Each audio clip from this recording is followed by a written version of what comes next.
मेरे प्यारे देशवासियों, आज हम सब 80वां स्वतंत्रता दिवस मना रहे हैं। आज हर दिलों की धड़कन वंदे मातरम के नाद से गूंज रही है। आज हर घर तिरंगा है, हर मन तिरंगा है और देश उत्साह और उमंग के साथ नए संकल्पों को लेकर के आज आगे बढ़ रहा है। आप सबको स्वतंत्रता दिवस की बहुत बहुत शुभकामनाएं।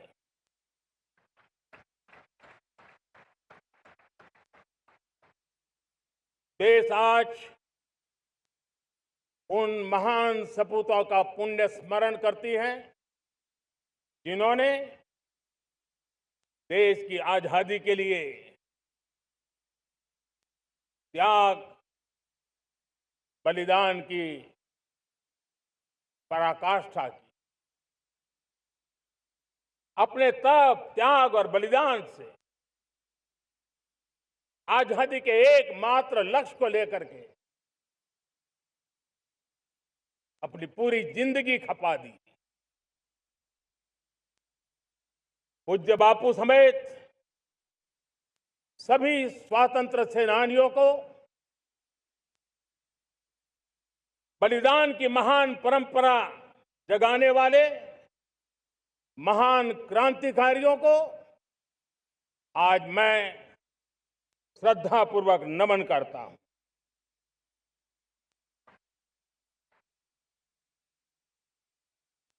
आज जो इस समारोह में उपस्थित है उन सब के लिए आज एक ऐतिहासिक पल भी है।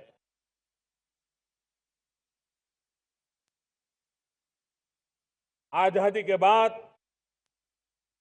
15 अगस्त को लाल किले पर पहली बार वंदे मातरम गूंज रहा है।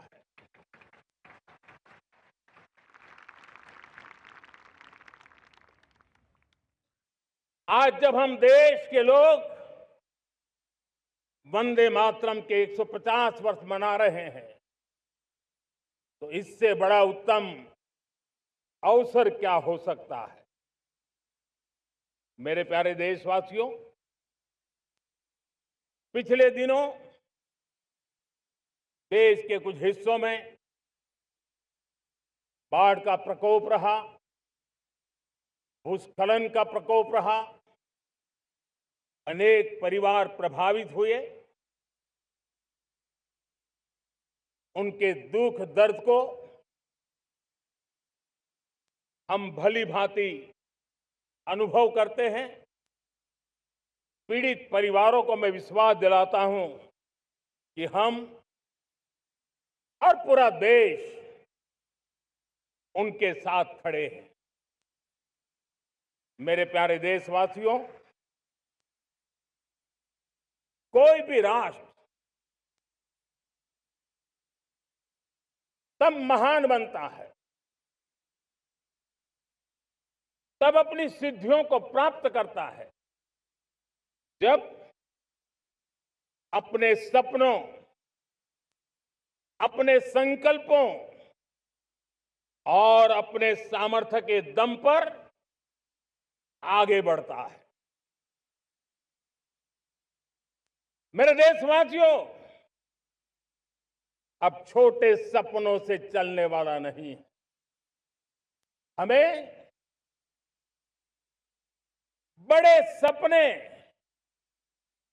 क्योंकि बड़े सपने हमारी सोच को भी विस्तार देते हैं, हमारी सोच की क्षितिज को विस्तृत करते हैं।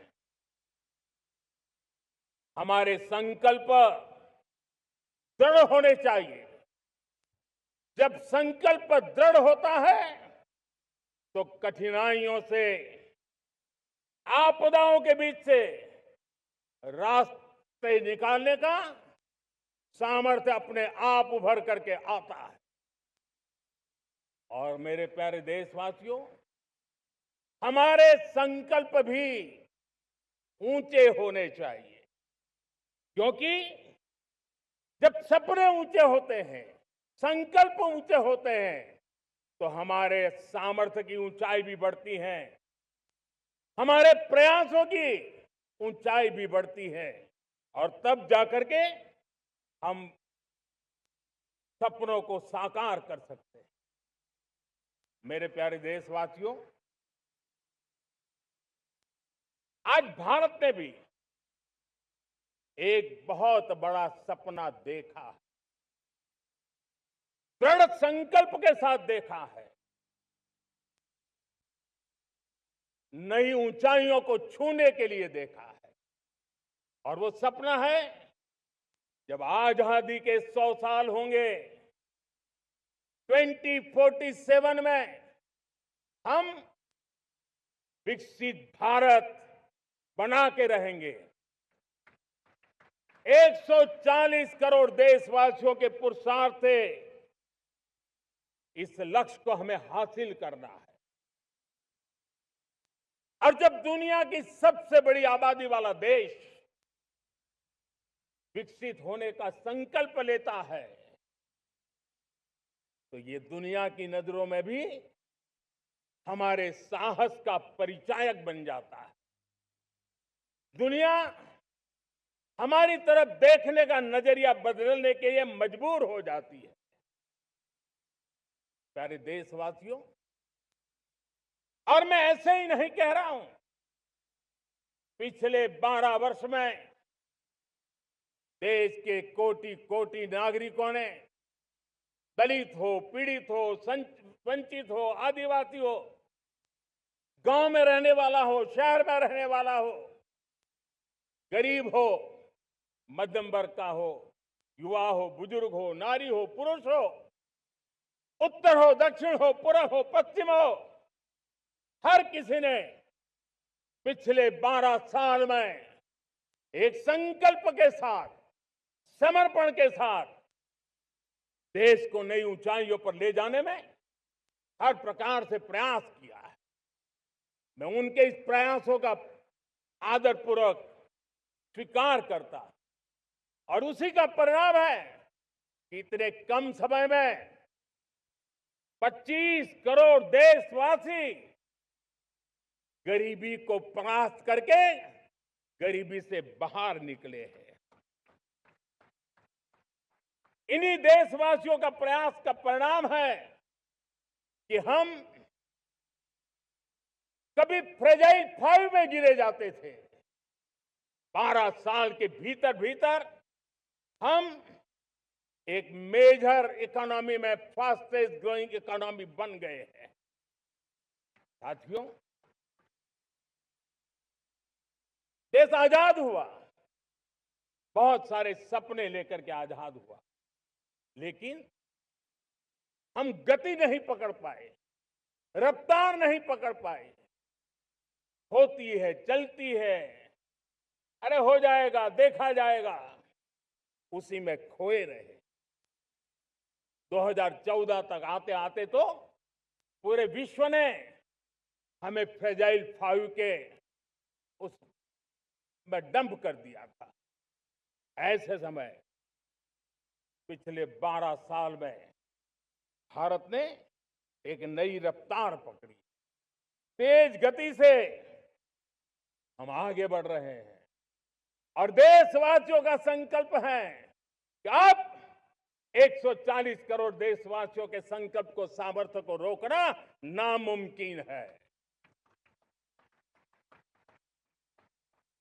प्यारे देशवासियों, पिछले 12 वर्षों में डिफेंस प्रोडक्शन करीब 4 गुना हुआ, खादी और ग्रामोद्योग का उत्पादन करीब 5 गुना हुआ, इलेक्ट्रॉनिक मैन्युफैक्चरिंग करीब 7 गुना बढ़ा, आधुनिक रेलवे कोच का निर्माण 21 गुना बढ़ा, मोबाइल फोन उत्पादन 33 गुना बढ़ा। इतना ही नहीं, आधुनिक युग को देकर के भी डिजिटल और इनोवेशन की दुनिया में भी हमने अपना परचम लहराया। इंटरनेट यूजर, इंटरनेट कंज्यूमर करीब करीब 4 गुना बढ़े। पेटेंट ग्रांट होने की संख्या 4 गुना बढ़ी। डिजिटल ट्रांजैक्शन 100 गुना बढ़े। सामान्य मानवीय की सुविधाओं की तरफ भी हमने उतना ही गंभीरता से काम किया। हर साल औसतन 15 गुना ज्यादा तेजी से हमने नल से जल कनेक्शन दिए। हर साल औसतन 6 गुनी ज्यादा रफ्तार से लोगों को गैस कनेक्शन दिए। हर साल 4 गुनी रफ्तार से गरीबों के लिए टॉयलेट बनाने का काम किया। हर साल 3 गुना ज्यादा तेजी से गरीबों को घर देने का काम किया। देश ने गवर्नेंस में भी बहुत बदलाव लाया। हजारों की संख्या में कंप्लायंसेस खत्म किए। सैकड़ों की तादाद में पुराने कानून खत्म किए। पिछली शताब्दी के कानूनों से 21वीं शताब्दी की मार्च नहीं हो सकती। हमने आधुनिक इंफ्रास्ट्रक्चर के लिए मेट्रो का विस्तार किया। हमने पब्लिक ट्रांसपोर्ट को ताकत दी। जिस स्पीड से काम, जिस स्केल पर काम किया, ये सब, ये रफ्तार, ये विस्तार, ये अचीवमेंट आजादी के बाद पहली बार पिछले 1 दशक ने देखा है। और जब इतनी सारी सिद्धियां हमारे सामने हो, इतनी तेज गति दिखाई देती हो, देशवासियों का सामर्थ्य पल पल प्रकट होता है, तब तो 2047 में विकसित भारत बनने का संकल्प कभी भी अधूरा नहीं रह सकता है। ये सारे आंकड़े इस बात की गवाही देते हैं कि हम आगे बढ़ने वाले हैं। मेरे प्यारे देशवासियों, लेकिन उसके लिए आत्मविश्वास की जरूरत होती है, आत्मगौरव की जरूरत होती है, और साथ साथ आत्मनिर्भर भारत होना भी बहुत जरूरी होता है। और इसलिए बीते वर्षों में हमारा कन्विक्शन रहा है कि भारत को हमें अब दूसरे देशों पर निर्भर रह करके नहीं जीना चाहिए। हमें आत्मनिर्भर बनना चाहिए। दुनिया में बहुत कुछ मिलता है, सस्ता मिलता है, जल्दी मिल सकता है, लेकिन उससे हमारा सामर्थ्य तैयार नहीं होता, न हमारे सामर्थ्य की कसौटी होती है। और इसलिए हमें भी अपनी क्षमताओं को बढ़ाना है। अपने हितों की सुरक्षा हमें खुद को करनी है। और इसलिए आत्मनिर्भर भारत का संकल्प बहुत दृढ़ता के साथ हम लेकर के आगे बढ़ रहे हैं। मेक इन इंडिया, स्वदेशी, वोकल फॉर लोकल, इन सारे क्षेत्रों में आज हर भारतीय का मन जुड़ रहा है। मेरे प्यारे देशवासियों, मैं आपको एक उदाहरण देता हूं सेमीकंडक्टर का। देश आजाद होने के बाद विश्व में तो सेमीकंडक्टर की चर्चा हो चुकी थी, हमारे यहां भी बातें होती थी, लेकिन सेमीकंडक्टर का कोई बड़ा प्लान हम आगे नहीं बढ़ा पाए। और आज स्थिति क्या है? आज की डिजिटल दुनिया में, आज की टेक्नोलॉजी में चिप का महात्म्य हम समझते हैं। कोई भी इलेक्ट्रॉनिक गुड्स होगा, हमारे मेडिकल इक्विपमेंट होंगे, हमारे ट्रांसपोर्ट के रास्ते होंगे, हर किसी में चिप अनिवार्य है। और इस चिप के बिना दुनिया थम जाए ऐसी स्थिति पैदा हो जाए। और इसलिए भारत ने आत्मनिर्भर होने की दिशा में अपना सेमीकंडक्टर प्लांट, बड़ा सेमीकंडक्टर प्लांट, 3 सेमीकंडक्टर प्लांट शुरू हो चुके हैं और मुझे बताया गया है कि वहां जो प्रोडक्शन हो रहा है वो एक्सपोर्ट होना शुरू हो चुका है। और मैं देशवासियों को कहना चाहता हूं, आने वाले 7-8 वर्ष में और 5, 7 या 8 सेमीकंडक्टर प्लांट बहुत ही जल्द शुरू होने वाले। ये आत्मनिर्भर भारत हमें विकसित भारत की दिशा में जाने का महामार्ग देती। मेरे प्यारे देशवासियों, वैसे ही एक चर्चा क्रिटिकल मिनरल की हो रही है। पूरी टेक्नोलॉजी क्रिटिकल मिनरल पर निर्भर है। भारत इसमें भी अपने आप को सुरक्षित करने में जुटा हुआ है। क्रिटिकल मिनरल का लक्ष्य साझा किया जाए। नेशनल क्रिटिकल मिनरल ये हमने लॉन्च किया। बजट में क्रिटिकल मिनरल कॉरिडोर की हमने घोषणा की है। कई देशों के साथ एग्रीमेंट हो रहे हैं। विश्व के कई देश अब इस क्रिटिकल मिनरल के विषय में भारत के पर भरोसा करने लगे हैं। मेरे प्यारे देशवासियों, जैसे सेमीकंडक्टर की बात हो, क्रिटिकल मिनरल की बात हो, वैसे ही जिस टेक्नोलॉजी की दिशा में हम जा रहे हैं, दुनिया जा रही है, उसमें एनर्जी का महत्व और बढ़ता चला जा रहा है। अब एनर्जी के बिना भी नई दुनिया को चलाना मुश्किल है और इसलिए हमें चिप हो, एआई हो, डेटा सेंटर हो, हमें बहुत बड़ी मात्रा में बिजली की जरूरत होगी। एनर्जी सिक्योरिटी ये हमारे समय की मांग है और इसलिए हमने पहले से ही उस दिशा में एक के बाद एक मजबूत कदम उठाए हैं। एनर्जी सिक्योरिटी का एक बड़ा माध्यम है परमाणु ऊर्जा, न्यूक्लियर एनर्जी। हमने पार्लियामेंट में शांति एक्ट पास कर करके एक नए लक्ष्य तरफ जाने का रास्ता तय कर लिया है। 2047 तक हम 100 गीगावाट न्यूक्लियर पावर का लक्ष्य लेकर के चल रहे हैं। इसी एक दशक में हम 5 नए न्यूक्लियर रिएक्टर शुरू करने का लक्ष्य लेकर के चल रहे हैं।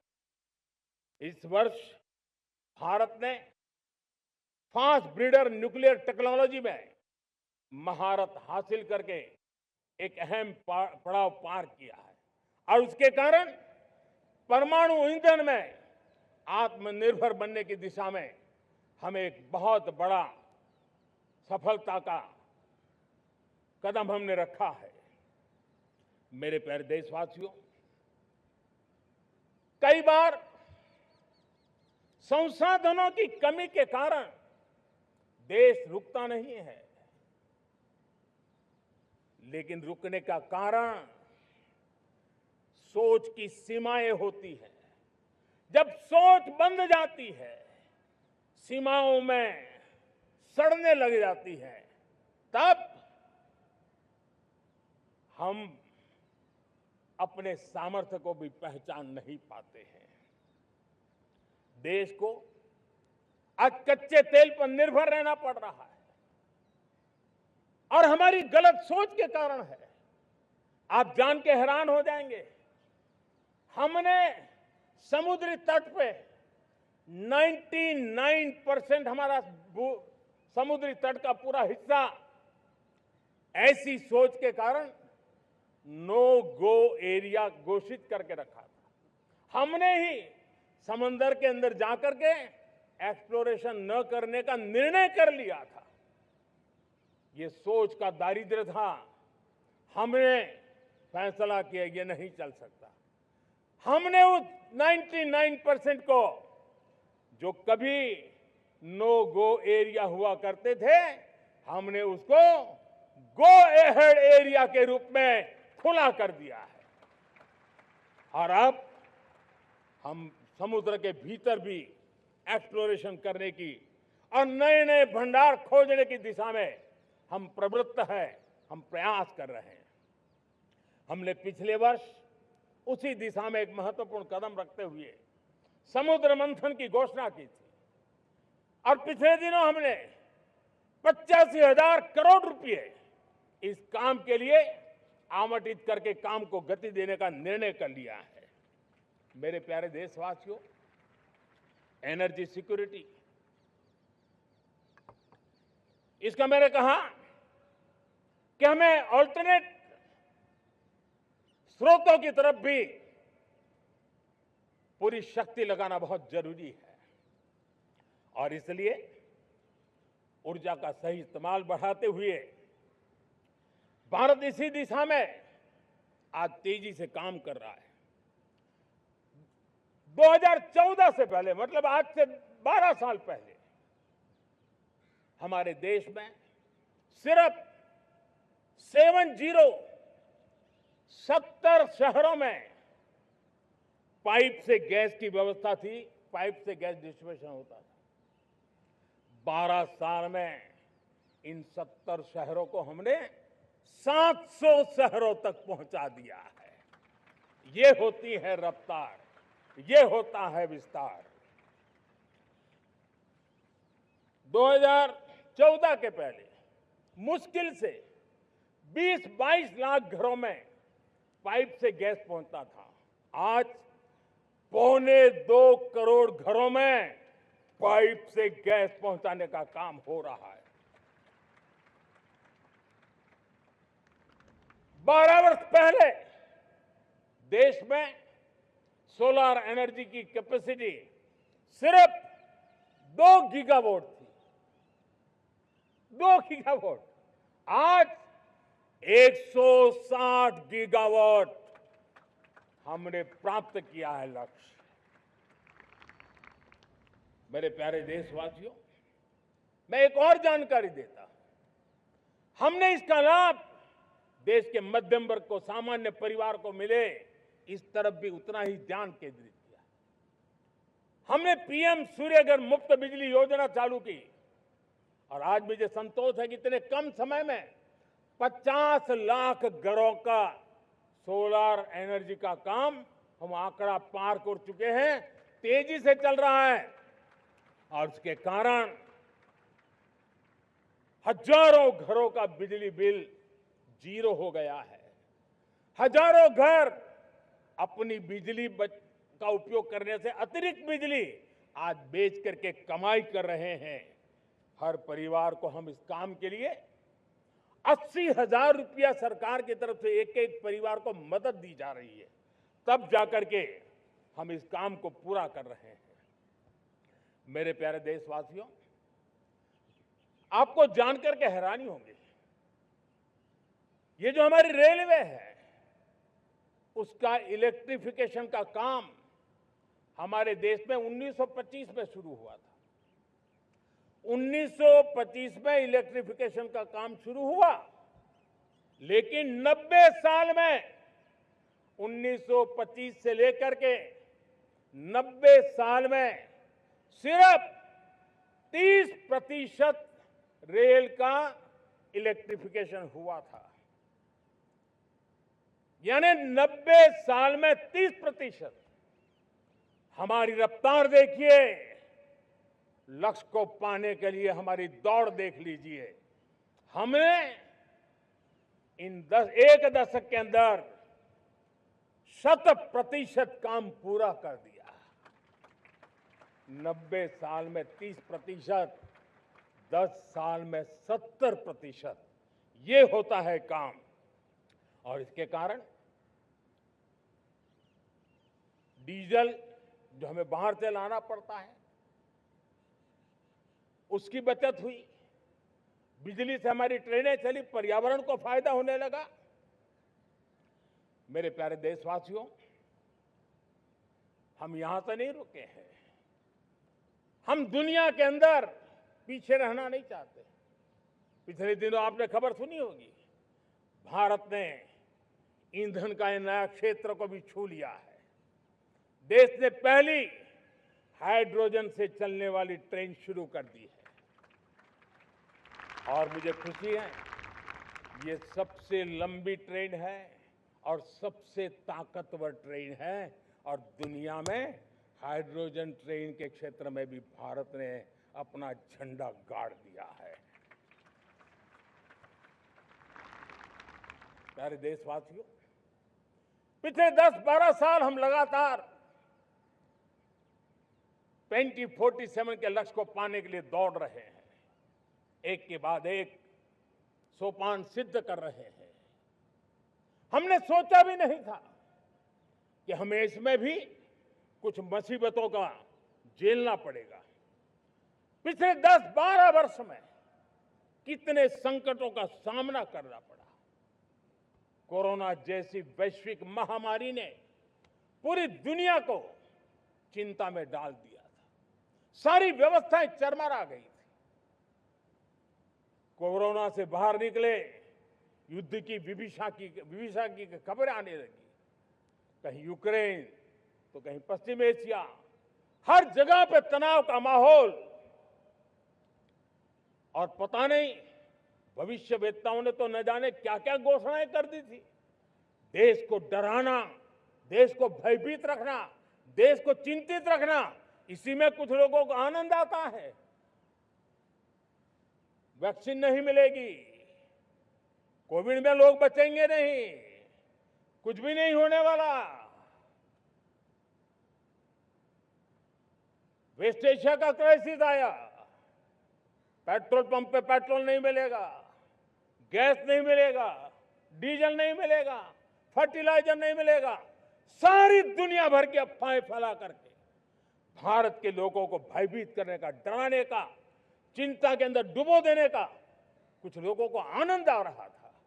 लेकिन देश ने देख लिया कि पिछले 10-12 साल की सुविचारित योजनाएं रंग ला रही है और हम इतने बड़े संकट के बावजूद भी नागरिक देवो भव के मंत्र को लेकर के जीते हुए भारत ने जो तैयारियां की थी, एक के बाद एक कदम उठाया था। सोचा नहीं था कि संकट आएगा, लेकिन उस संकट के समय में ये सारी चीजें काम आ गई और आज देश में गैस भी है, पेट्रोल भी है, यूरिया भी है। हम अपनी ताकत के ऊपर खड़े हो रहे, चल रहे। मेरे प्यारे देशवासियों, दुनिया के इन संकटों का प्रभाव हर किसी पर हुआ, हम भी अछूते नहीं। यूरिया के दाम दुनिया में 3,000 रुपया पहुंच गए एक बोरी का। आज भी हम मेरे देश के किसानों को वो बोझ सहने के लिए मजबूर नहीं कर रहे हैं। सरकार अपने कंधों पर वो बोझ उठा रहा है और दुनिया से जो 3,000 रुपया में यूरिया का बोरा हमें मिलता है, वो हमारे किसानों को हम सिर्फ 300 रुपये में दे पाते हैं। इतना ही नहीं, डीएपी आज दुनिया में बाजार 5,000 पहुंच चुका है, लेकिन मेरे देश के किसानों को दिक्कत ना हो, इसलिए 1,350 रुपये में आज भी डीएपी देने का काम हम कर रहे हैं। मेरे प्यारे देशवासियों, एक समय था जब मैं आत्मनिर्भरता की बात कर रहा था तो कुछ लोग, एयर कंडीशन चैम्बर में बैठ करके सोचने वाले लोग हमें बता रहे थे ग्लोबलाइजेशन का क्या होगा। लेकिन दुनिया देख रही है कि पिछले एक दशक में ऐसा लग रहा है कि दुनिया ने ग्लोबलाइजेशन बोलना ही बंद कर दिया है। जहां से ग्लोबलाइजेशन की आवाज आती थी वो बंद सुनाई नहीं देती है। दुनिया का हर देश अपनी अपनी संभालों के मिजाज की तरफ गया है। लेकिन दुर्भाग्य से इस संकट के कालखंड में कुछ लोगों ने अपना रुतबा दिखाने के लिए संसाधनों को वेपनाइज करने का खेल खेला है। दुनिया अपने पास जो कुछ भी है उसको वेपनाइज करने में लगी है। संसाधनों का वेपनाइज, रिसोर्स का वेपनाइज, पेट्रोल, डीजल, फर्टिलाइजर, दवाइयां, टेक्नोलॉजी की चिप्स, इतना ही नहीं, भूभाग को भी वेपनाइज किया जा रहा है। और ऐसे समय अगर हम आत्मनिर्भरता मंत्र को लेकर 10 साल सही दिशा में न चले होते तो हम कल्पना कर सकते हैं कि ऐसी चुनौतियों का मजबूती से मुकाबला कैसे करते। और हमारी तैयारियां निरंतर बढ़ती जा रही है मेरे प्यारे देशवासियों। दूसरी तरफ आज भारत का प्रोफाइल पूरी तरफ बढ़ रहा है। आज भारत दुनिया के लिए एक स्वीकृत और सम्मानीय देश के रूप में बन रहा है। भारत के पास स्थिर पॉलिटिकल मैंडेट है, स्थिर सरकार है, भारत का वाइब्रेंट लोकतंत्र है, भारत का मजबूत न्याय तंत्र है और हम सबको दिशा देने वाला भारत का संविधान है। और अब दुनिया हमारे इन सामर्थ्य को पहचानने लगी है और इसलिए 2014 के बाद दुनिया करीब करीब 40 देशों के साथ हमारा FTA एग्रीमेंट हो रहा है। अब देखिए कितना बड़ा अवसर आया है। लेकिन ये जो ट्रेड एग्रीमेंट्स हुए हैं ये एक बहुत बड़ा अवसर है और इसलिए खास करके मैं मेरे MSMEs को कहना चाहूंगा कि हमें इस मौके को छोड़ना नहीं है। दुनिया में हमें पहुंचना है। भारत के उत्पाद की हर चीज विश्व के बाजार में पहुंचे और चाहे हमारा टेक्सटाइल हो, हमारी मशीनरी हो, हमने दवाइयां हो, हमने मौका छोड़ना नहीं है। लेकिन वैश्विक जो पैरामीटर्स हैं उस पैरामीटर को हमें पार करना होगा। हमें दुनिया से जो मिलता है उसे अच्छा देना पड़ेगा, दुनिया में जो मिलता है उसे सस्ता देना पड़ेगा। और पंजाब के लुधियाना से लेकर के तमिलनाडु के तिरुपुर तक हमारा टेक्सटाइल सेक्टर दुनिया में पहुंच सकता है। इतना ही नहीं, केरलम से लेकर के गुजरात और तमिलनाडु से लेकर के बंगाल, ये हमारा समुद्री तट, हमारे मछुआरे भाई बहन आज इस FTA के कारण हमारे श्रिप यानी झींगा उसके एक्सपोर्ट की बहुत संभावना बनी है। हमारे सी फूड की दुनिया में पहुंच बनने की संभावना पड़ी हुई है। और इसलिए मैं चाहूंगा कि हम इस परिस्थिति का फायदा उठाते हुए, हम आगे चलते हुए हम इन कामों को पार करने के लिए प्रयास करें। मेरे प्यारे देशवासियों, मैंने जो भूमिका आपके सामने रखी है उसके पीछे 2047 का लक्ष्य इन मजबूत नींव पर खड़ा है। 2047 विकसित भारत का लक्ष्य हमने पिछले 10-12 साल में देशवासियों ने जो सामर्थ्य दिखाया है उस सामर्थ्य का हिस्सा है। और इसलिए मेरे प्यारे भाइयों बहनों, सदी का 1/4 हिस्सा बीत चुका है और अगला 1/4 हमारे लिए अत्यंत महत्वपूर्ण है। अब हम रुक नहीं सकते हैं, हमारी गति नहीं रुक सकती है, हमारी दिशा तय हो चुकी है, हमें प्राप्त करके रहना है। और इसके लिए हमें अपना वर्क कल्चर बदलना होगा। हमारे वर्क कल्चर को बदलते हुए हमें हमारी सोच को भी बदलना होगा, हमें हमारे काम की गति को भी बदलना होगा। जो काम पिछले 5-7 दशक में नहीं हुए हैं वो काम हमें आने वाले 5-7 साल में करने हैं। और मेरा भरोसा है मेरे देश की युवा शक्ति पर, मेरे देश के नौजवानों पर, मेरे देश की माताओं को बहनों पर, मेरे देश के किसानों पर, मेरे देश के मजदूरों पर कि हम इस सपने को साकार कर सकते हैं। और इसलिए हमें रिफॉर्म की गति को भी आगे बढ़ाना है। और जब मैं रिफॉर्म की बात कर रहा हूं, रिफॉर्म नहीं हमारे लिए कोई कंपल्सन है, नहीं रिफॉर्म ये हमारे लिए कोई बजबड़ है, हमारे लिए रिफॉर्म ये कन्विक्शन है। आउट ऑफ कन्विक्शन हम रिफॉर्म एक्सप्रेस पर चल पड़े हैं और हम आने वाले दिनों में भी नेक्स्ट लेवल रिफॉर्म की ओर बढ़ने वाले हैं। और इसलिए सरकार, समाज, उद्योग, उत्पादक, किसान, हर किसी ने अपनी ट्रेडिशनल व्यवस्थाओं में रिफॉर्म करना पड़ेगा, सोच में रिफॉर्म करना होगा, अपने लक्ष्यों को रिफॉर्म करना होगा। और इसलिए मेरे प्यारे देशवासियों, हमें एक निश्चित दिशा में को लेकर के चलना होगा। मैं आज उस युग को भी याद करना चाहूंगा जब देश भारत का सामर्थ्य सप्त सिंधु के रूप में हम जानते थे, हम समझते थे, हम सुनते थे। अब विकसित भारत बनाने के लिए हमें नई धारा चाहिए। आज लाल किले की प्राचीर से मैं देश के सामने शक्ति की सप्त धारा का आह्वान करता हूं। आने वाले 5-7 साल में जो पिछले 5-7 दशक में नहीं हुआ, वो सप्त धारा के सामर्थ्य से, शक्ति से हम देश को नई ऊंचाई, नई गति देंगे और नए लक्ष्यों को पार करने वाला सामर्थ्य देंगे। और इसके साथ साथ देश की युवा शक्ति का सामर्थ्य का भरपूर राष्ट्र निर्माण में उपयोग होगा, उनकी शक्ति जोड़ी जाएगी। आने वाले दिनों में जब मैं सप्तधारा की बात करता हूं, सप्तधारा की पहली शक्ति है मैन्युफैक्चरिंग पावर।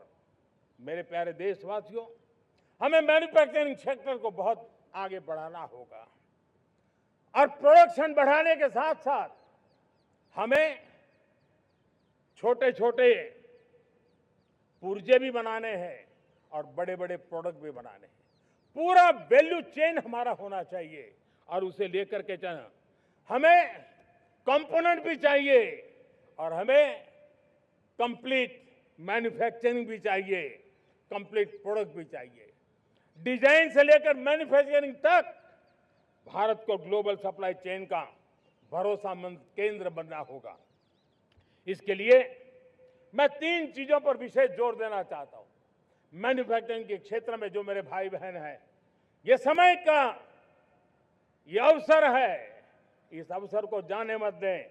और इसके लिए हमें कॉस्ट, क्वालिटी और स्केल, इसके विषय में वैश्विक मानदंडों से खरा उतरना पड़ेगा। हमारी फैक्ट्रीज कॉम्पिटिटिव हो, हमारे प्रोडक्ट्स यूजर फ्रेंडली हो, हमारा पैकेजिंग दुनिया के लोगों को लुभावने वाला हो, आकर्षित करने वाला हो, हमारा जीरो डिफेक्ट प्रिसिजन मैन्युफैक्चरिंग, ये हमारी पहचान बनना चाहिए। हर मैन्युफैक्चरर, हर एंटरप्रेन्योर, हर एमएसएमई से मैं कहना चाहता हूं, ग्लोबल मार्केट में हमारी पहचान विश्वसनीयता और गुणवत्ता के आधार पर होनी चाहिए। क्वालिटी के संबंध में नो कॉम्प्रोमाइज, और इसलिए हमारा मंत्र क्वालिटी, क्वालिटी, क्वालिटी होना चाहिए। यही हमारा ग्लोबल ब्रांड वैल्यू बनेगा। मेरे प्यारे देशवासियों, इस सप्तधारा की दूसरी शक्ति है कृषि और फूड प्रोडक्शन, फूड प्रोसेसिंग। हमें इस दिशा में आगे बढ़ना होगा। हमारे किसानों ने, अब दुनिया के बाजार खुल चुके हैं, एफपीए के कारण हमें एक बहुत बड़ा मार्केट मिल रहा है। हमें वहां पहुंचना है, हमें उस जगह को हाथ लगाना है।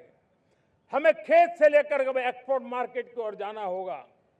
हमारे पारंपरिक खान पान हो, हमारे मिलेट्स हो, हमारे मसाला हो, हमारे फल हो, फूल हो, क्या कुछ नहीं है हमारे पास, वो ग्लोबल ब्रांड्स बनने चाहिए। हमारे किसान केमिकल फ्री खेती को बल देंगे, दुनिया में इनकी मांग और बढ़ने वाली है।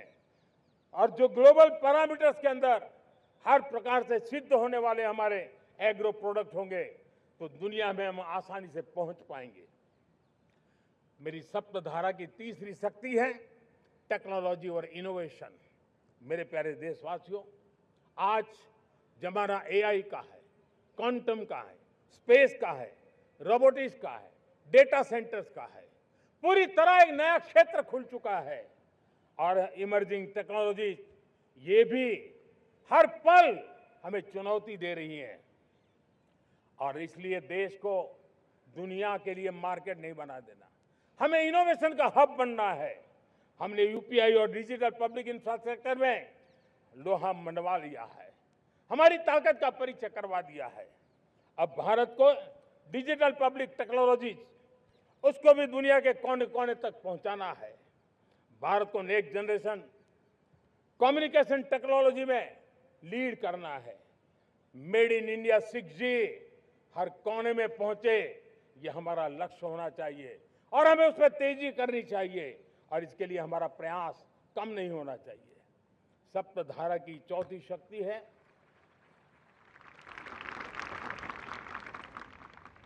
गति शक्ति।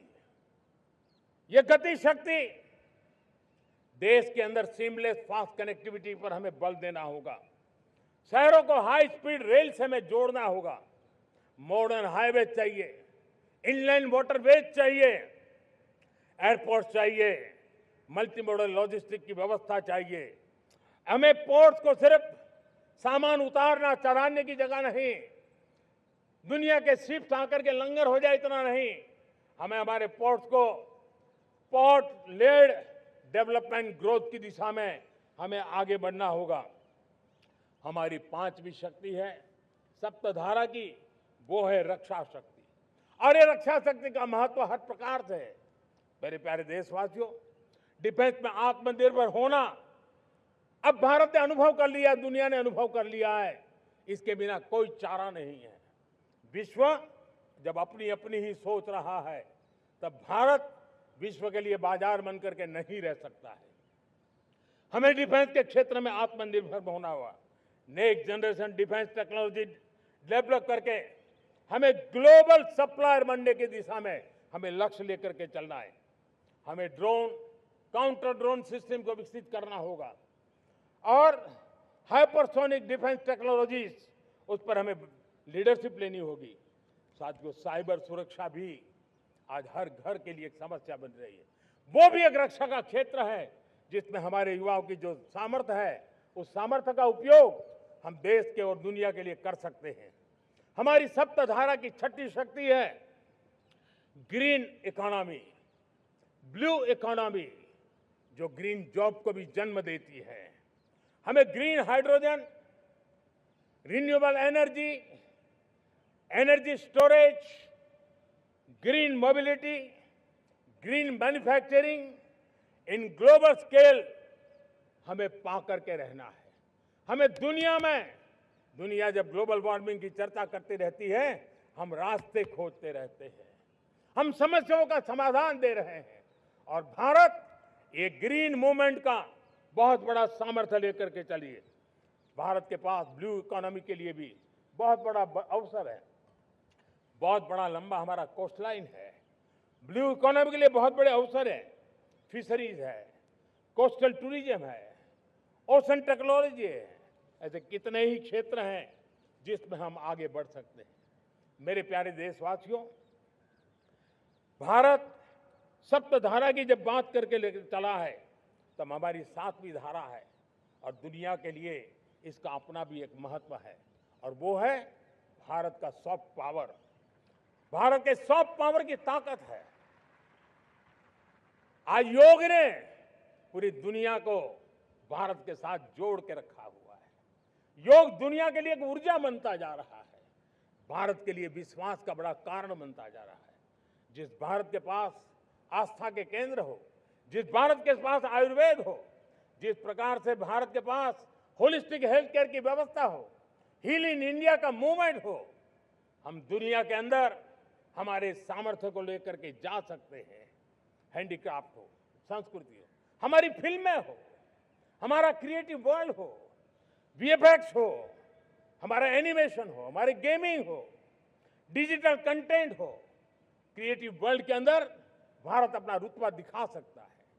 हमने उसको वैश्विक सामर्थ्य के रूप में विकसित करना होगा। आज भारत ने वेव समिट को एक बहुत बड़ी ताकत दी है। दुनिया धीरे धीरे भारत का ये जो world audio visual and entertainment summit है, उसकी राह देखता रहता है और वो भारत के सॉफ्ट पावर को, भारत के क्रिएटिव दुनिया को परिचित करेगा। मेरे प्यारे देशवासियों, भारत के पास विशाल वन्य संपदा है। हमारे पास 100 से ज्यादा नेशनल पार्क है, क्षमता बहुत है, लेकिन विदेशी टूरिस्टों को आकर्षित करने में हम कम पड़े हैं। हमें मौका है हमारे सॉफ्ट पावर के माध्यम से दुनिया के टूरिस्टों को भारत के लिए आकर्षित करने का। हमारा सामर्थ्य हमें दुनिया को दिखाना है। हम ये काम आरा से करें और हम जल्द से जल्द हम इन लोगों आज दुनिया में स्पोर्ट्स की जो है वो भी एक बहुत बड़ा भारत के प्रति आकर्षण का केंद्र। दुनिया के स्पोर्ट्स इवेंट भारत में क्यों ना हो। कॉन्स्टेंट इकोनॉमी बहुत बढ़ रही है, देश के नौजवानों का आकर्षण है। विश्व का हर कोई कलाकार चाहता है कभी न कभी भारत की धरती पर अपना कॉन्सर्ट करे। ये एक बहुत बड़ा अवसर है, हमें इसको मोबिलाइज करने के लिए व्यवस्थाएं खड़ी करनी होगी। साथियों, सप्तधारा की इन 7 शक्तियां उद्देश्य सिर्फ एक सेक्टर में प्रगति करने का नहीं है। एक होलिस्टिक अप्रोच के साथ हमें राष्ट्र को जो लक्ष्य लेकर के हम चल रहे हैं, जो एम्बिशन लेकर के चल रहे हैं, उस स्केल को हमें पार करने की दिशा में काम करना है। मेरे प्यारे देशवासियों, कुछ चीजें मैंने बताई हैं, लेकिन मैं इससे भी आगे सोचता हूं। मैं जरा देश को झकझोरना चाहता हूं। मैं देश की शक्ति को भी झकझोरना चाहता हूं। देश यानी सिर्फ सरकार नहीं होती है, देश यानी हर नागरिक जुड़ता है। क्या हम सोच नहीं सकते कि फॉर्च्यून 500 की चर्चा तो बहुत सुनते हैं, आने वाले एक दशक में इन फॉर्च्यून 500 में 50 कंपनियां भारत की क्यों न हो, ये लक्ष्य हमारा क्यों न होना चाहिए।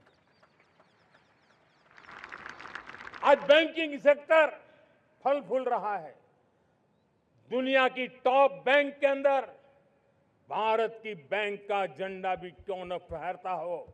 भारत की बैंक भी टॉप बैंक 5 बैंक में भारत की भी एक बैंक होनी चाहिए। भारत की फार्मा की दिशा में हमने बहुत काम किया है, लेकिन समय की मांग है कि दुनिया की 5 बड़ी फार्मा कंपनियों में भारत की भी 1-2 फार्मा कंपनियों का नाम गूंजना चाहिए। भारत उसमें अपना स्थान बनाना चाहिए। लॉ फर्म्स होते हैं, रेटिंग एजेंसी होती है। क्या समय की मांग नहीं है कि ग्लोबल लीडरशिप अब हमारे हाथ में होनी चाहिए। टैलेंट है, सामर्थ्य है, हमारा लंबा इतिहास भी है, भाषाओं पर हमारा प्रभुत्व है। हमें विश्व में पहुंचना चाहिए। हमारी कोई कंसल्टिंग फर्म, अकाउंटिंग फर्म दुनिया के टॉप फर्म्स के अंदर क्यों नहीं होनी चाहिए। भारत की टेक्नोलॉजी कंपनियां दुनिया के अंदर सिरमौर हो, यह हमारा लक्ष्य होना चाहिए। हमारे ऐसे ब्रांड हो जिससे दुनिया आकर्षित होती हो। हमारे ब्रांड हमारे देश की पहचान हो और विश्व के लिए एक डेस्टिनेशन बन जाए। उस दिशा में हमें काम करना है और इसके लिए मैं राज्य सरकारों को कहना चाहता हूं, मैं स्थानिक स्वराज की संस्थाओं को कहना चाहता हूं, भारत सरकार का भी यह दायित्व है कि हमें हमारे रिफॉर्म की गति बढ़ानी होगी। हमें 2047 के लक्ष्य के अनुरूप हमारी व्यवस्थाओं को विकसित करना होगा। हमें बीते हुए काल के नीति नियमों से नहीं चल सकते, हमें आने वाले सपनों के हिसाब से नीति नियमों को गढ़ना होगा और इसको अगर हम करेंगे तो मुझे पूरा विश्वास है और मैं देशवासियों को भरोसा देता हूं, इसी रास्ते मेहनत में कोई कमी न करते हुए हम विकसित भारत का सपना पार करके रहेंगे। हमें सबको मिलकर के चलना है, केंद्र सरकार हो, राज्य सरकार हो, इंडस्ट्री हो, हम सब ने मिलकर के आगे बढ़ना है। हमें रिफॉर्म्स करते रहना है, रिफॉर्म्स को आगे बढ़ाते रहना है। और मैंने पहले भी कहा था, हम रिफॉर्म कंपल्सन से नहीं, कन्विक्शन से कर रहे हैं, लक्ष्य को प्राप्त करने के लिए कर रहे हैं। मेरे प्यारे देशवासियों, जब मैं विकसित भारत की बात कर रहा हूं, देश को तेज गति से आगे बढ़ाने की बात कर रहा हूं, उसका सबसे बड़ा लाभार्थी कौन है? इन सारे प्रयासों का सबसे बड़ा साधक कौन है? अगर साधक है तो मेरे देश का युवा है, मेरे देश की युवा शक्ति है। विकसित भारत की यात्रा में युवाओं की बहुत बड़ी भूमिका है। इतना ही नहीं, विकसित भारत का सबसे बड़ा लाभार्थी भी मेरे देश का युवा है और इसलिए हमें विकसित भारत के लक्ष्य को युवाओं के साथ जोड़ करके आगे बढ़ाना है। युवाओं हमारी सर्वोच्च प्राथमिकता के साथ हमें आगे बढ़ना है। साथियों, पिछले 10-12 साल में उस दिशा में बहुत कुछ हुआ है। स्टार्टअप इंडिया अभियान, आज पूरे देश में 2.5 लाख से ज्यादा रजिस्टर्ड स्टार्टअप बन गए। देश के नौजवान खुद तो काम कर रहे हैं, अनेकों को रोजगार दे रहे हैं। 1 लाख करोड़ रुपया इनोवेशन फंड भारत सरकार ने घोषित किया है। मैं देश को, नौजवानों को कहना चाहता हूं, आप अपने सपनों को लेकर के आइए, संसाधनों की कमी नहीं रहने देंगे।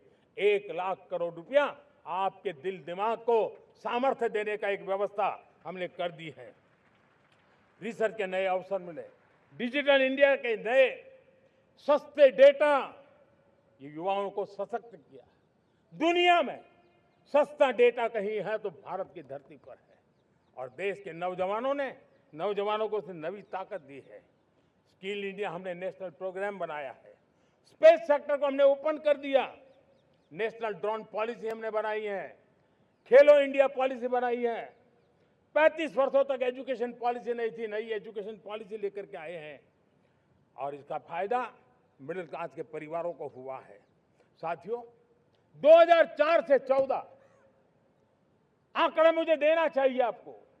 2004 से 14 हमारे देश में 350 से भी कम यूनिवर्सिटी थी, और आज 10-12 साल के भीतर करीब 650 नई यूनिवर्सिटी जुड़ चुकी है। करीब 1000 का आंकड़ा हम पहुंच रहे हैं। 2014 के पहले मेडिकल की सिर्फ 400 सीटें हुआ करती थी, आज करीब 850 सीटें मेडिकल की हो रही है। इतना ही नहीं, अब विदेशी यूनिवर्सिटी भी भारत की धरती पर आ रही है। भारत के अंदर विदेशी यूनिवर्सिटी की डिग्री मेरे नौजवान को मिले, इसका प्रबंध भी हो चुका है। हमारे देश के युवा मन बचपन से ही टेक्नोलॉजी की तरफ आकर्षित हो, उस दिशा में हम काम कर रहे हैं, और इसलिए हमने करीब 10,000 से अधिक अटल टिंकरिंग लैब छोटे छोटे बच्चों के हवाले कर दी है, ताकि उनका इनोवेशन और टेक्नोलॉजी के अंदर उनका मन बने। 12 वर्ष युवा, हमने अनेक रास्ते खोले। हम स्टार्टअप ओपन कर दिया, आपने देखा होगा। भारत के प्राइवेट स्टार्टअप 28 साल की एवरेज उम्र के बच्चों ने, नौजवानों ने दुनिया में पहले ही ट्रायल में अपना सैटेलाइट लॉन्च कर दिया और रॉकेट लॉन्च कर दिया। उन्होंने बहुत बड़ा काम कर दिया साथियों। आज करीब 2.5 लाख से ज्यादा रजिस्टर्ड स्टार्टअप है। हमने पिछले दिनों एआई इंपैक्ट समिट किया था। एआई का विस्तार बहुत तेजी से बढ़ रहा है। लाल किले से मैं देश के नौजवानों के लिए घोषणा करना चाहता हूं। हमने तय किया है कि आने वाले 1 वर्ष में 1 करोड़ युवाओं को एआई स्किल के लिए ट्रेनिंग देने का हम काम करेंगे, ताकि हमारा देश का नौजवान एआई की दुनिया में भी नेतृत्व करने का सामर्थ्य। मेरे साथियों, बायो इकोनॉमी एक नया क्षेत्र है। एक समय था 2014 के पहले सिर्फ 60,000 करोड़ रुपए का बायो इकोनॉमी का काम होता था। मेरे देश के नौजवान, आपने क्या कमाल कर दिया है। देखिए, नीतियां जब सही होती है, लक्ष्य जब साफ होता है, तो मेरे देश के नौजवान कैसा करके थे। बायो इकोनॉमी में देश की युवा शक्ति ने सामर्थ्य दिखाया है। 2014 के पहले जो 60,000 करोड़ का कारोबार था, आज वो कारोबार बायो इकोनॉमी 20 लाख करोड़ पहुंच चुकी है। दोस्तों,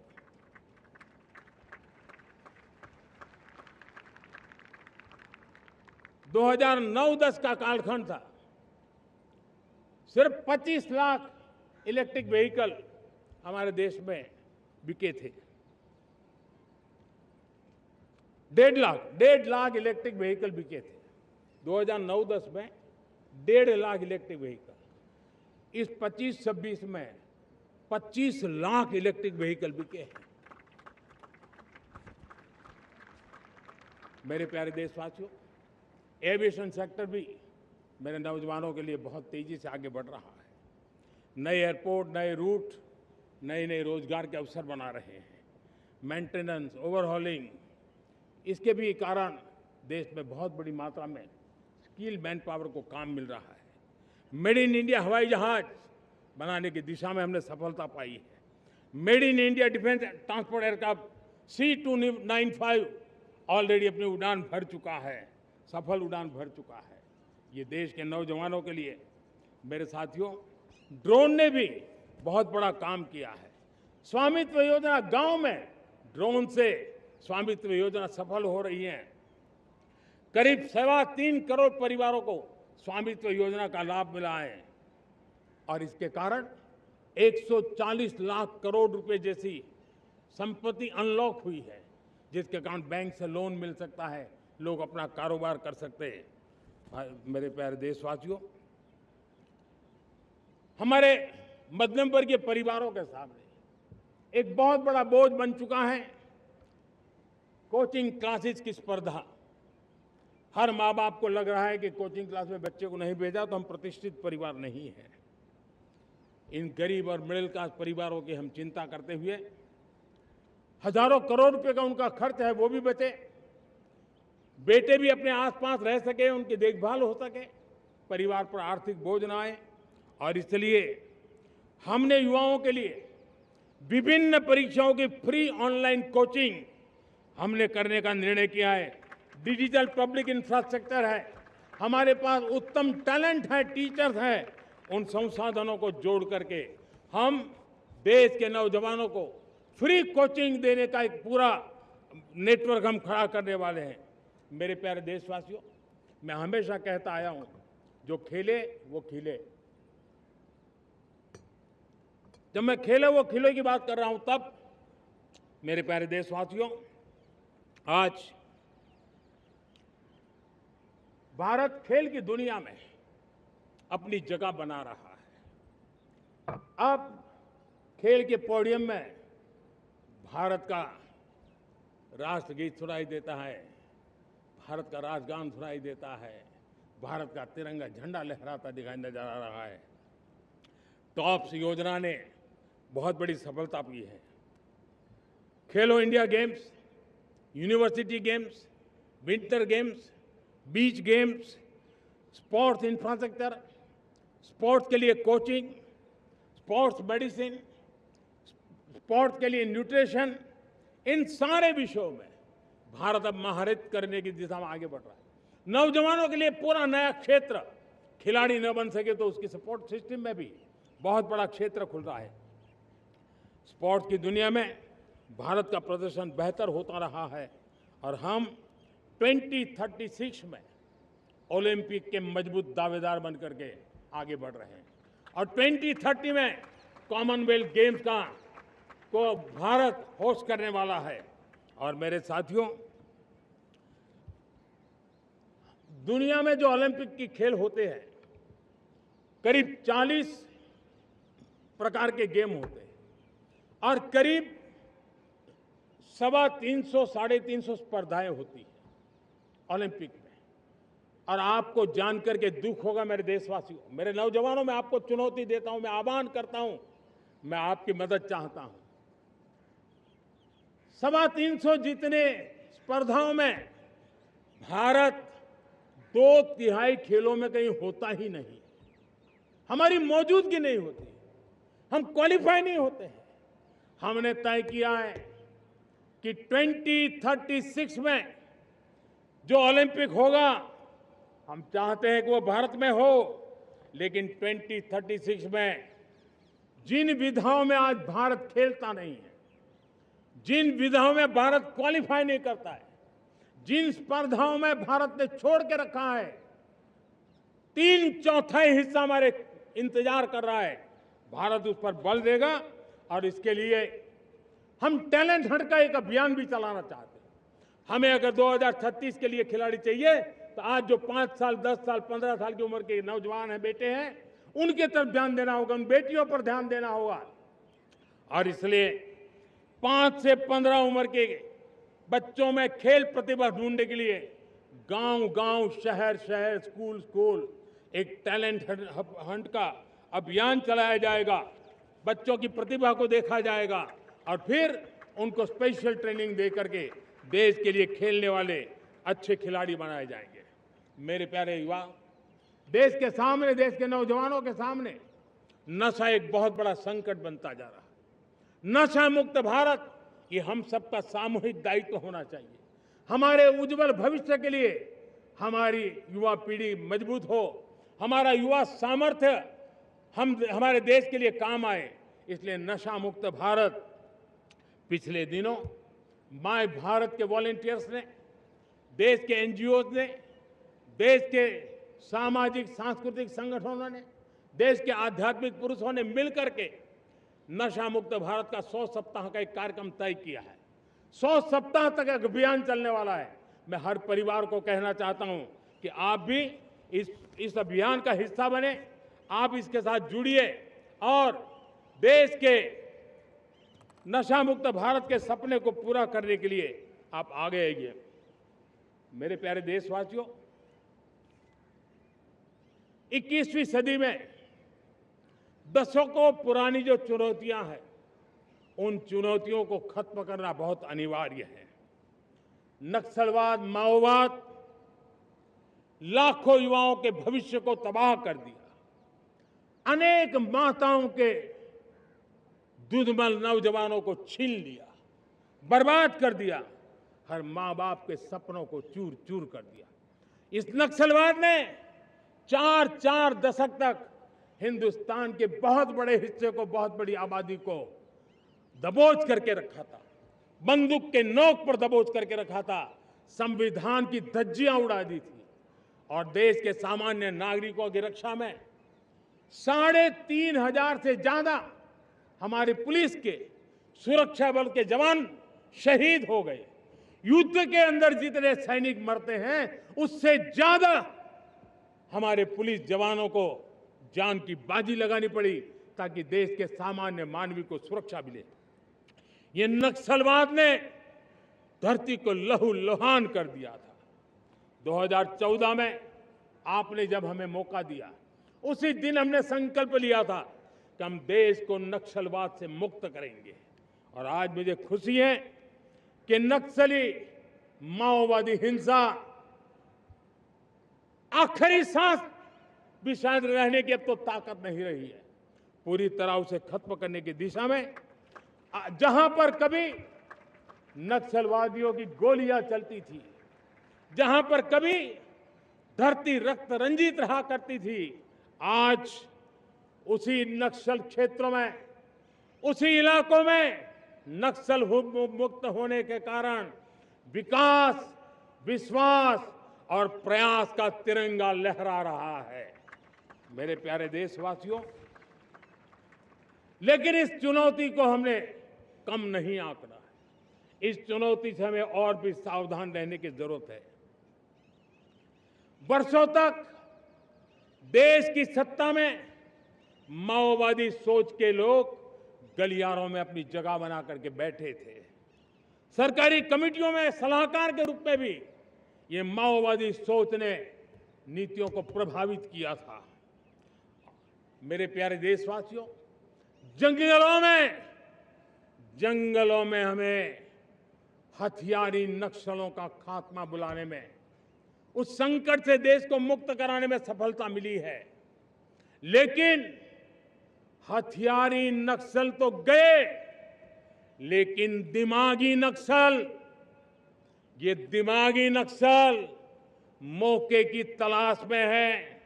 हिंसा, अराजकता के वो रास्ते खोज रहे हैं, समाज को गलत राह पर घसीटने के लिए भांति भांति के दांव कर रहे हैं।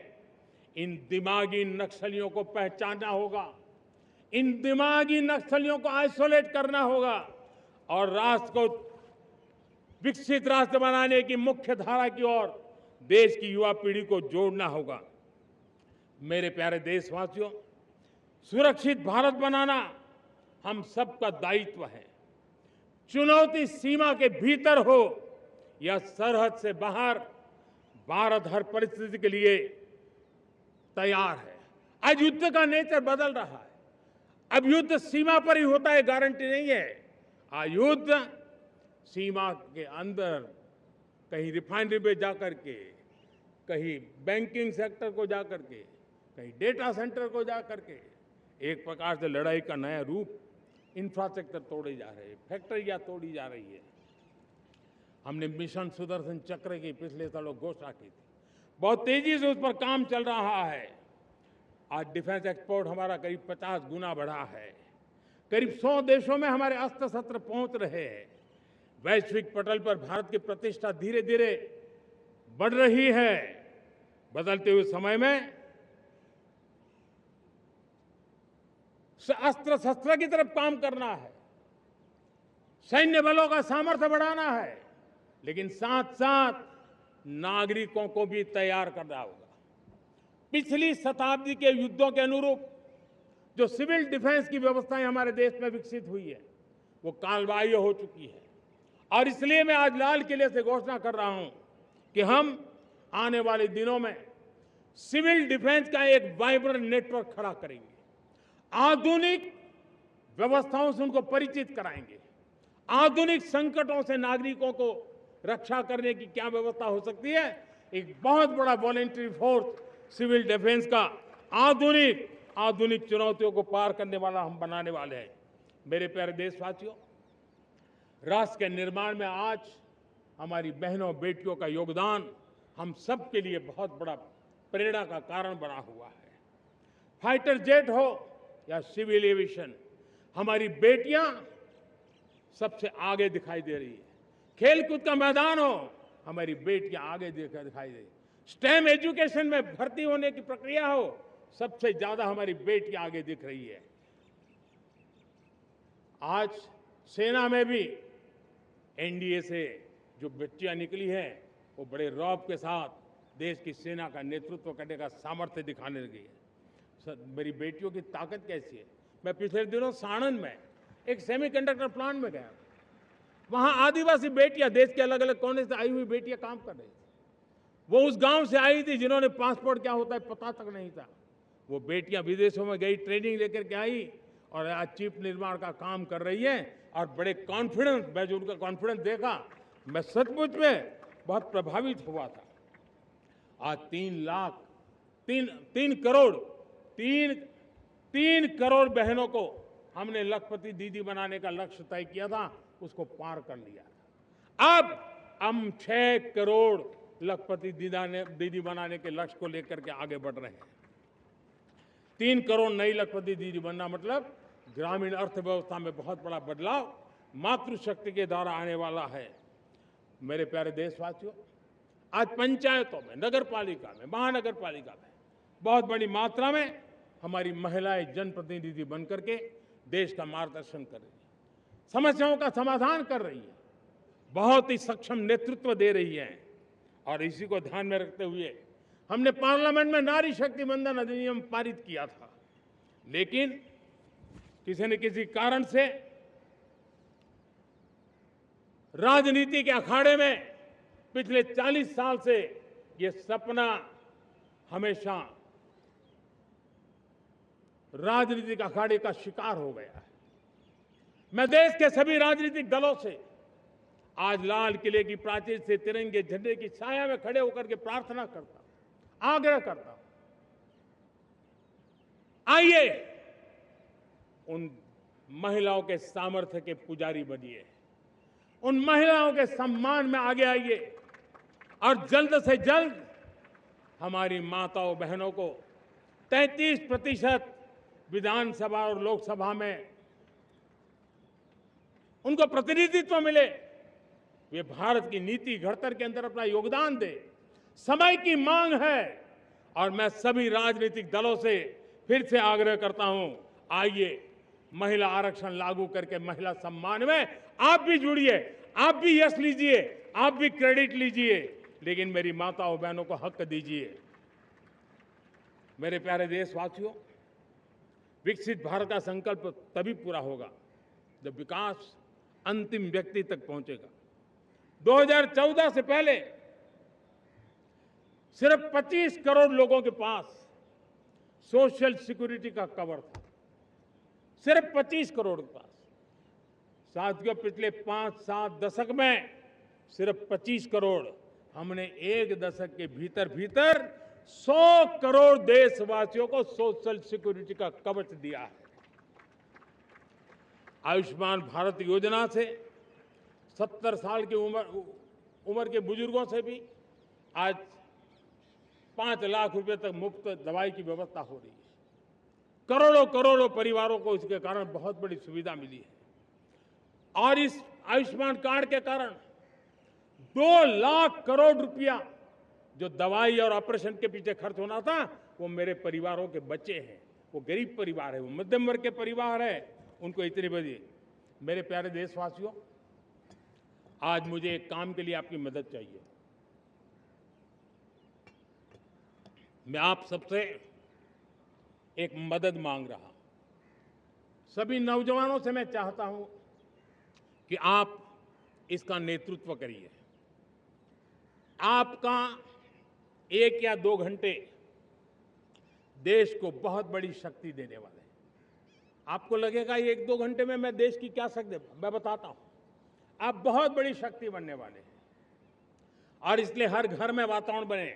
इन दिनों देश में जनगणना का काम हो रहा है, सेंसस का काम हो रहा है, गिनती चल रही है। और गिनती सिर्फ आंकड़ों से बात बनती नहीं है, उसकी बारीकियों से नीतियां बनती हैं, योजनाएं बनती हैं। देश आगे बढ़ने की अपनी रूपरेखा तैयार करता है और इसलिए सटीक जानकारियां होना बहुत जरूरी है। कभी कभी जो सरकार की तरफ से प्रतिनिधि आते हैं वो इतनी जल्दी में होते हैं, कभी स्पेलिंग एक लिख देते हैं, कभी अलग लिख देते हैं, और इसके कारण अल्टीमेट परिणाम हमें सही मिलने में दिक्कतें आती हैं। अब जब टेक्नोलॉजी अवेलेबल है और इस बार निर्णय किया है, आप स्वयं भी जनगणना में अपनी जानकारियां अपने मोबाइल फोन से भर करके दे सकते हैं। बाद में कोई बाबू आएंगे, कोई प्रतिनिधि आएंगे, आपसे चर्चा करेंगे, लेकिन आप परिवार के सब बैठ करके अगर डिजिटली अपना रजिस्ट्री करवा दे, सारी बारीकियां, स्पेलिंग में भी गलती ना हो, कोई भी जानकारियों में गलती ना हो, आप जितनी परफेक्ट जानकारी देंगे देश को आगे बढ़ने में बहुत बड़ी मदद मिलेगी। और इसलिए मैं देश के नौजवानों को कहता हूं कि आप अपने परिवार के लोगों को बिठा करके पूरे फॉर्म को समझिए। पहले कागज पे फॉर्म को भर दीजिए, कोई गलती है तो करेक्ट कर लीजिए, और फिर टेक्नोलॉजिकली उसको डिजिटली इसको अपलोड कर दीजिए। आप देखिए इतना बड़ा काम देश कर लेगा और देश का समय और शक्ति सही काम के लिए उपयोग आएगा। और इसलिए मेरे देश के नौजवानों को जनगणना के इस काम में सक्रियता से जुड़ने के लिए मैं आग्रह करता हूं। मेरे प्यारे देशवासियों, मैंने लाल किले से पंच प्राण की बात कही थी। इस पंच प्राण ने देश को अपने आत्मगौरव की ओर लेकर के आगे बढ़ने का, लक्ष्यों को पार करने के सामर्थ्य के साथ आगे बढ़ने का एक बहुत बड़ा संबल दिया है। हमें गुलामी की मानसिकता हर पल मिटाते ही रहना है। जिस भारत का सपना नेताजी सुभाष चंद्र बोस ने देखा था, बाबा साहब आंबेडकर ने देखा था, पंडित नेहरू ने देखा था, सरदार पटेल, भगत सिंह, सुखदेव राजगुरु ने देखा था, डॉक्टर श्यामा प्रसाद मुखर्जी ने देखा था, भगवान बिरसा मुंडा ने देखा था, ज्योतिबा फुले ने देखा था, उन सब से प्रेरणा लेकर के हम आगे बढ़े। इस संकल्प को हम दोहराए, स्वयं से ऊपर राष्ट्र का हित हो, स्वयं से ऊपर राष्ट्र का हित हो और कर्तव्य ही हमारी पहचान हो। मैं सभी देशवासियों से कहूंगा, समय हमारा है। मैं सभी देशवासियों से कहूंगा, समय हमारा है, अवसर हमारा है, संकल्प हमारा है। आइए सपनों को संकल्प बनाए, संकल्प को सामर्थ्य बनाए और सामर्थ्य को सफलता में बदल के रहें। आइए हर कदम को विकास का कदम बनाएं, कदम से कदम मिलाएं, मन से मन मिलाएं, लक्ष्य से जुड़े रहे, एक दीप से जले दीप हजारों, आओ मिलकर विकसित भारत बनाए। इसी एक भावना के साथ इस मंगल पर्व पर आप सबको अनेक अनेक शुभकामनाएं। मेरे साथ बोलिए, भारत माता की, भारत माता की, भारत माता की, वंदे वंदे वंदे। बहुत बहुत धन्यवाद।